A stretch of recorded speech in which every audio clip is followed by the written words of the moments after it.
I've never seen them show the ransom letter once. It's the only clue from the suspects. So why don't the Ramseys ever show the note in their interviews? I think the answer is the note is obviously written by Patsy, and their goal is not to catch the killer. How many plot holes are there in John and Patsy Ramsey's story? I'm Deception Detective, an attorney trained in statement analysis. This channel exposes lies and manipulation. Before we get started, please hit like, subscribe, and notifications. Today we're continuing John and Patsy Ramsey's first appearance on Larry King Live and counting all the plot holes in their story.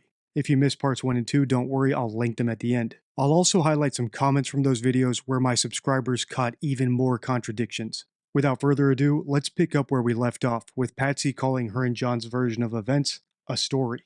But that's all, he's only heard one side of the story.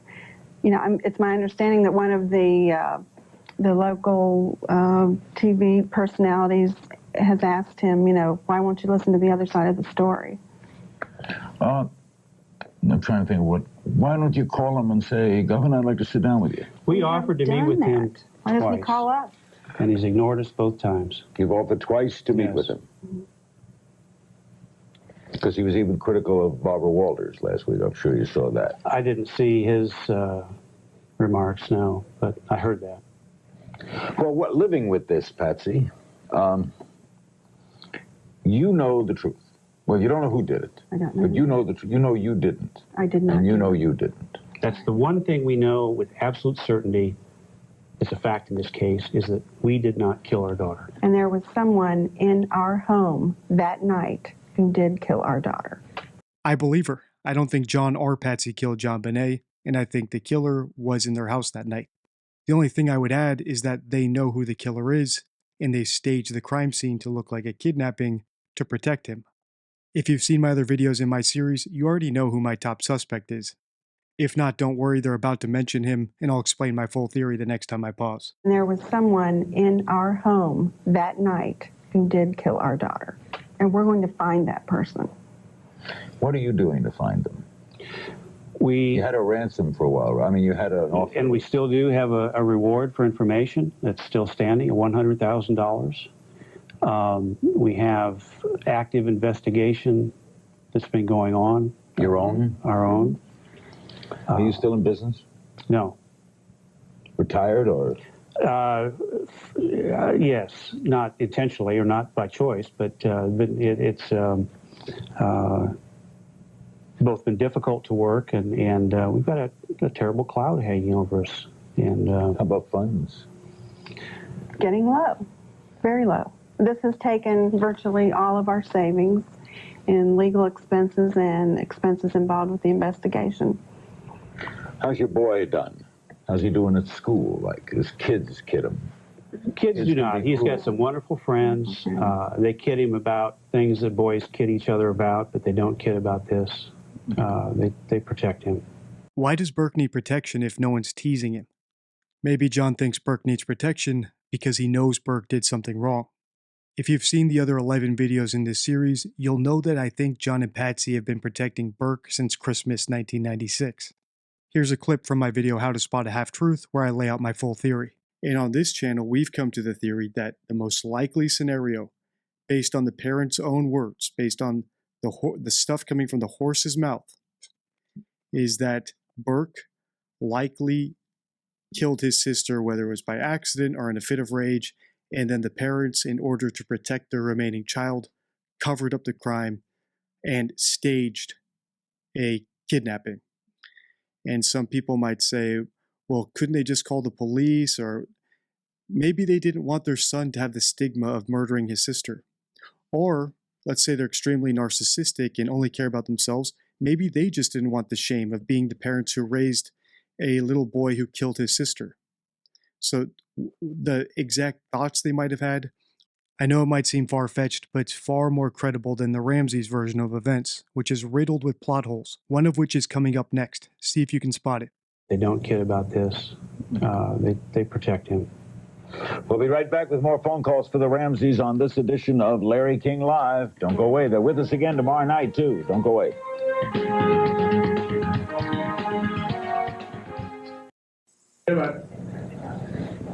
We're back with the Ramseys. This is a picture of their daughter that you carry, right? Yes. This was pre-kindergarten, age 5. You carry that with you all the time? Mm-hmm. Look at it a lot? I do. You carry one? A couple things before we take another call. Some people ask why you didn't search the house right away. Run through the whole house right away. We thought we were dealing with a kidnapping. We really did. There was no sense in looking. Didn't. Yeah. I mean, I wish I had, but we didn't. In the book, you write about the suitcase in the open basement window, but the police say you never told them about it. Oh, that's false. I told Linda Arndt that I found the window open and I found a suitcase under the window. They have photos of this in their crime scene photos. Crystal Lake, Illinois. Hello. Hello. Hi. Go ahead.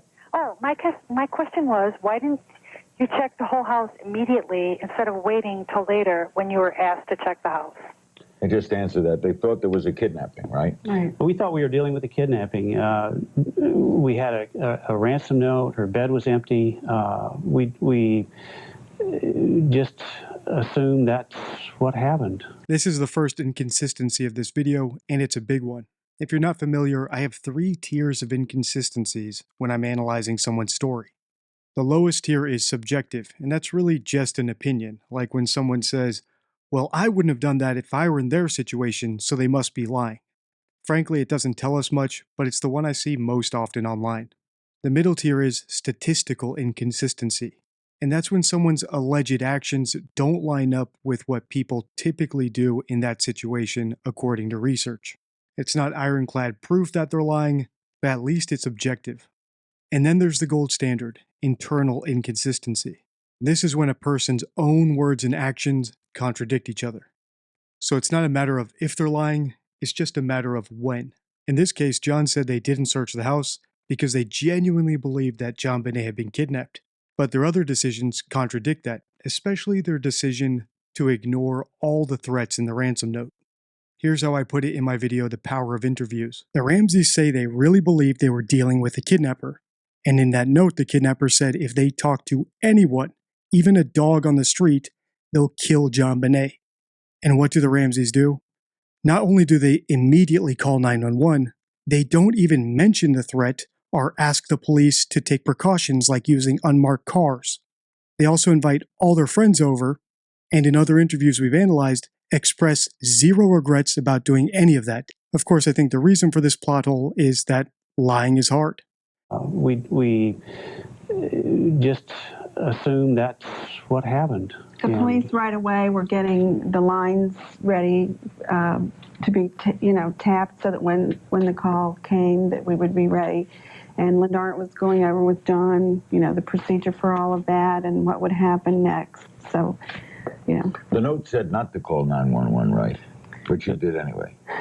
You had no choice. We couldn't have sat there. The note also said, I will call you tomorrow. We didn't know if tomorrow was that day or the next day. We couldn't have waited. We'd have gone mad. Police also say digital enhancement indicates that Burke was awake and asking questions when you called 911. Well, some police claim they think they hear that. We would challenge the police to release that tape. Make it all public. Let's make it public. We'd like to hear that tape. We've never heard it. That is not our recollection of what happened that morning. And as you said earlier, you would make your lie detector public. We would insist that it be made public. If we're going to do it, let's make it public. Make everything public. I said, you want to see an interview? Publish the interview that I had with Tom Haney. Let's talk about. Who's he? He's the detective, homicide detective from Denver that interrogated me for 3 days. The governor, I believe, said that Barbara Walters was too soft on us. I said, well, why don't you take a look at Tom Haney's interview and see how soft an interviewer Was he accusatory throughout the interview? Oh, absolutely. He was, and, rightfully so. He was trying to, There's a few problems here, so let's go through them one by one. First, John and Patsy claim they're willing to do whatever it takes to find their daughter's killer. But when it comes time to do anything that might put them at risk, like a polygraph or an interview with someone who they don't hand select, they insist on setting the rules. That's not cooperation, it's bluffing. Second, John said the note was vague about when the kidnappers would call to collect their ransom. If you've seen my video How to Analyze a Kidnapping, you'll know that's what jumped out to me, because it's literally the only thing an actual kidnapper would care about communicating clearly. Coincidentally, it's also the only thing a hoaxer would overlook, since their goal would be to create a red herring, not collect a payday. Finally, when Larry King asked if that was Burke's voice at the end of the 911 call, the Ramseys never actually denied it. Instead, they just said that they wanted to hear the tape. Once again, this contradicts their claim of wanting to fully cooperate. If that were true, they could have started by answering this simple question with a yes or a no. The next time I pause, I'm going to point out a contradiction that I missed, but one of my subscribers caught.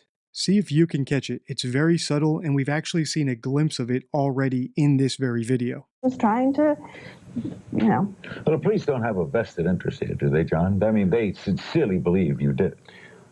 You don't think it's a concoction? Oh no, I don't think there's a conspiracy. I think it's based on inexperience, gross inexperience. These people have no homicide experience. Their leadership had no experience in this. They concluded very quickly that it must have been the parents because the parents always do it, and that became their theory. And they spent 3 years investigating us to try to prove that theory. That conclusion was reached before any of the evidence was even looked at. But we know that that's for a fact. okay. That is okay. Let bygones be bygones. But let's finish the investigation. We need experienced homicide investigators to start again. We will be totally cooperative. Everyone will start again. Start with canvassing of the neighborhood. Look at all the tests again. Go back and do more DNA testing. Start again. We've got to find this person. Are you religious? Yes, very much so. Absolutely. If we didn't have our faith in God and the Lord knowing what the big picture is, we wouldn't be able to be here Thing like standing this long. doesn't cause you to doubt that? When my daughter Beth was killed, it caused me to doubt it. The first words out of my mouth was, there can't be any God. How could he let this beautiful 22-year-old child who had so much to give die? And I did a lot of thinking, and I was better prepared, I think, spiritually when John Bonet was killed. Really? Yes. Because of that growth in faith? Yes. Because one would have think someone that age, that brutally, the question would have been asked doubly. We have to know and believe in our faith that we will see Jean Bonet again. She is in heaven with our Heavenly Father, and one of these days, John and me, we will be there. We will be there with her, and we live for that day. That's what keeps us going. What it causes you to do, Larry, is to think, what in the world is the purpose of life? Life's tough. It's real. I think the purpose in life is to prepare us for eternity. We'll be back with our remaining moments with the Ramseys for tonight. They'll be back tomorrow night for a full hour with more phone calls, and Greta Van Susteren will be with us as well. This is Larry King Live. Don't go away.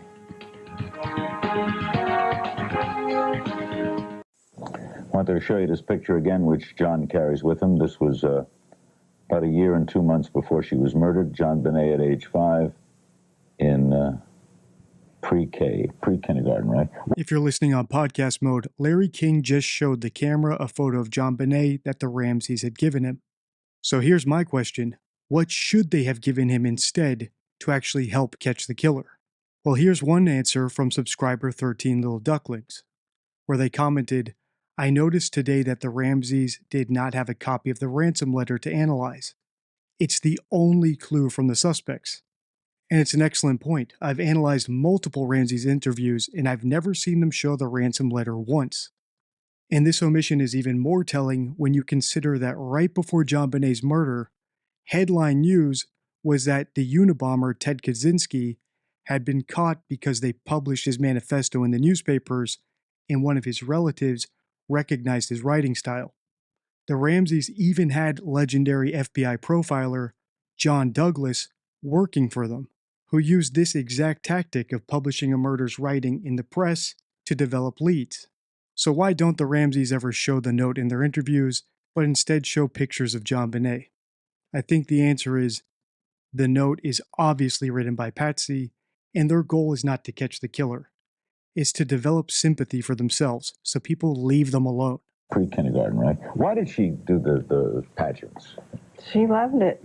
She liked it herself? She would see? She No, I loved was an it. entertainer. She was an entertainer. She was I a think you said performer. that one. She wanted to, She loved to entertain. and you encouraged it. Absolutely. Were you a stage mother? Honestly. Probably. Yeah, in other words, What's wrong with that? I mean, you went with her to all the pageants and... Oh, yeah, we had a ball. Had a great time. Did you go too? I used to go to the talent piece. Each one of these little pageants had a talent competition, and I used to tell John Bonet, that's the most important thing, is your talent. And she used to tell me, Dad, I really worked hard on my talent this time. And she always won. She was a very talented little girl. So I always went to see her talent performance.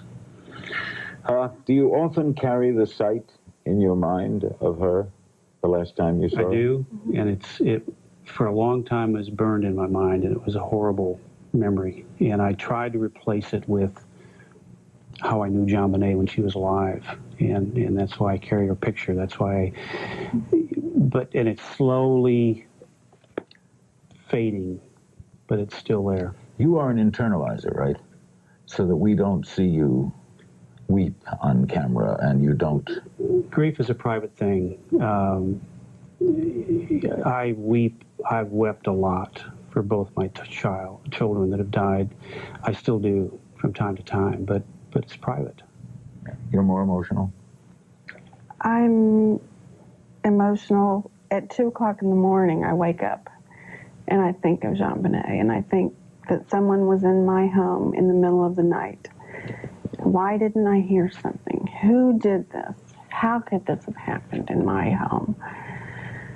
That's the hard times. Have there been any other murders in Colorado of children? Any others? There was a murder almost a year to the day later in Boulder of a young 22-year-old Colorado co-ed. Sexual involved in that? I don't know. Bludgeoned in the head, petite blonde. If John and Patsy are covering for Burke, and I think they are, it's in their best interest to link any similar crime to John Bonet. That way it seems like the killer is still out there, rather than under their own roof. But here's the interesting part. How Patsy tried to make that connection. She didn't say the co-ed was a petite blonde who was strangled or held for ransom. Instead, she said the co-ed was a petite blonde who was bludgeoned on the head. Much like John saying that Burke needs protection, I think this was Patsy unintentionally revealing what she knows, that John Bonet died from the blow to the head, not the garrote around the neck. And that's why, to her at least, the bludgeoning supports the idea that this is the same killer. The problem is, for anyone who actually believes her version of events, that doesn't make any sense. And while we're on the topic of John Bonet's ambiguous cause of death, here's another excellent catch from the comments section of my last video. Subscriber Fairlyn said, "So John Bonet died violently, possibly torturously, but her eyes were peacefully closed when her father found her." Fairlyn is referring to John's claim earlier in this Larry King interview that John Bonet looked peaceful when he found her. The problem is, victims of strangulation rarely look peaceful. Their eyes bulge, their blood vessels burst, their tongues stick out. It's anything but peaceful.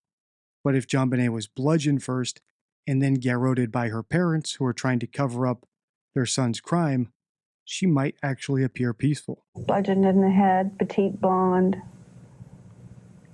Is it connected? I don't know. Highly questionable. Do you look at people funny? I mean, I look at every person. Suspicious of. I look at every person and wonder if, particularly when I'm in Colorado. When we went back to Colorado, Burke finished up his 4th grade year, I would just, walk down the sidewalk or be driving along and look at every single person and wonder. You worry about Burke at all? Going to school?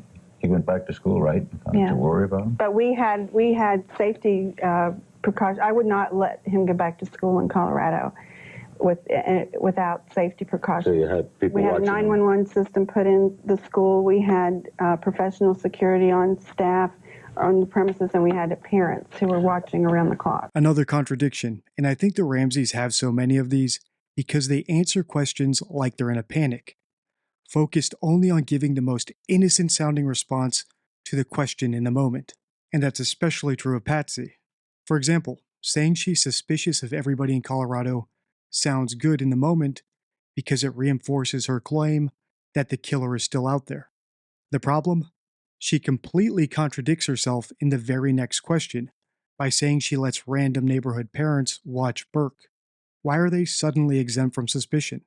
This kind of slip-up isn't new for her. Earlier in the interview, as you'll remember, they insisted the ransom note was real and the killer had to be someone familiar with their house. Yet as soon as the police arrived, they sent Burke off to a neighbor's on his own. Once again, how did they know that neighbor wasn't the kidnapper? The same short-sighted contradiction happens when they talk about JonBenét's pageants too. By saying they don't regret letting her do them, they present themselves as good parents who didn't put their daughter in an activity that they believed was wrong. The problem? In the very next breath, they also say that they think JonBenét's killer was a deranged pedophile, who by their own logic must have discovered JonBenet very likely through the pageants if they weren't a family friend.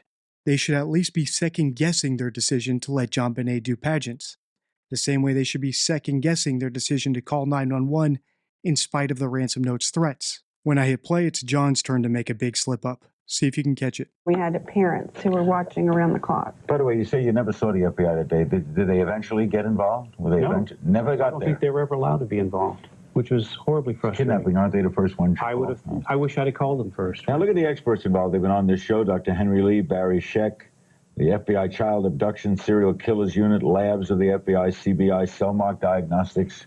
You would think we'd come to something already, wouldn't You would. That's frustrating to all of people. Absolutely. It's frustrating to the police. It's frustrating to us. It's frustrating to the public. The public needs an answer to this. They cannot bear to think that there's this kind of a monster that's still loose. I think that's one of the reasons there's a rush to judgment. They wanted an answer to this. This is a horrible thing. The law and order starts and there's a verdict in an hour. Right, exactly. That's right. It's 6 o'clock news. Yeah, we want that. We want Yeah. that desperately. See you tomorrow night. Absolutely. This is the first. Thank you. We'll Larry. be here. The Ramseys will be back tomorrow night. Their book is The Death of Innocence. Greta Van Susteren, who is a lawyer as well as a program host on Burden of Proof, will sit by me, and we'll both pop questions. And, of course, we'll take a lot of your phone calls, and we'll show you some interesting graphic shots that we've taken as well. The Ramseys will be back tomorrow night. Before I point out John's slip-up, let me know if you want me to analyze his and Patsy's second appearance on Larry King Live by pressing like. So in case you didn't catch it, John said he wishes that he had called the FBI first. But according to his story, Patsy made that 911 call alone. And I don't think this is some sort of innocent mistake. People don't just offhand claim to have done things that they didn't do. Instead, I think this kind of mix-up, the way that John and Patsy seem interchangeable in key moments, is a sign that the 911 call was coordinated and staged. In other words, John can say he wished he had called the FBI instead of 911, because in reality, he and Patsy made that decision together. He was probably standing right next to her when she got herself all worked up before dialing 911. We've seen this very same pattern with other parents who I think were staging events, like Chris and Katie Proudfoot, Don and Candace Wells, or Kate and Jerry McCann. They spontaneously insert themselves into moments they shouldn't have been involved in because they were actually together when they scripted that story. Now here are a few more nice catches from the comment section of my last two videos where I analyzed the first 2/3 of this interview with Larry King. The links to those videos should pop up on your screen in a second. Subscriber Brittany K pointed out that the Ramseys had a trip planned, but they don't know what time they woke up. Didn't they set an alarm? Subscriber Martin Evan Loon pointed out that they sent Burke off to a neighbor's without asking him at all whether he had seen or heard anything.